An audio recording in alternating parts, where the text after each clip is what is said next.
What's up everybody, Christian here, and in today's video I'm going to be going over my wheel and tire setup on my 1985 300ZX.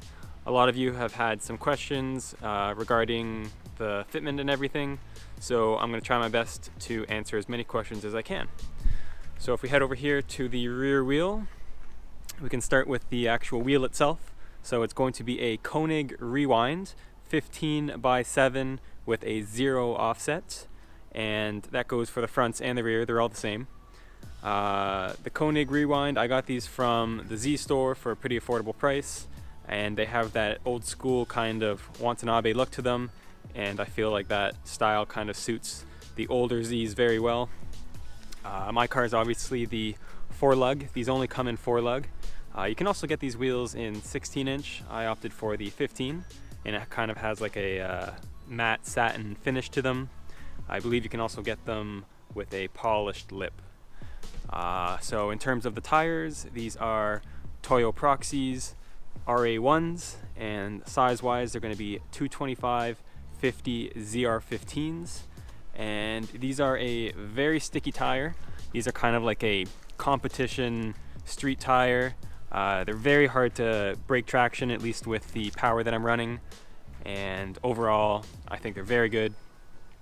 Lug nut wise, these are Milky SR48s. I did a video a while back on extended studs with these lug nuts, and I'm also running a spacer. It's a very small 5mm spacer, just to kind of help push the wheel out a bit more.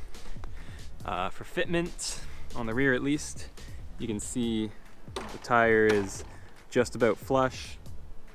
The wheel itself, as you can see, the tires are pretty chunky. They kind of have some meat to them, so the wheel itself is still kind of a couple millimeters in the arch. So if you're looking to get a wheel around this size, I would even go with a negative offset. Probably like a -10 would bring the wheel flush, but I like the kind of chunky tire look, so they fit pretty much perfect. Up front, same thing, exact same specs and everything, 5mm spacer, and I think they stick out a tiny bit more, but nothing crazy. And as for the stickers, almost forgot, these are treadwear tire stickers. Not really a sticker actually, it's more of like a glue-on rubber kind of patch. They're a little dirty. I've had them on the car for a few years now. Just last night before doing this video, I wet sanded them just to get off a lot of the dirt. Still has a few patches on the low spots, so over the winter I'm just going to go ahead and touch them up, get them all white again. But yeah, it's a pretty good product. Sometimes the glue tends to peel off a bit and you just gotta stick it on again. But yeah, that's my wheel and tire setup on my 85Z. Hopefully that answered some questions for you guys, and I will see you in next week's video.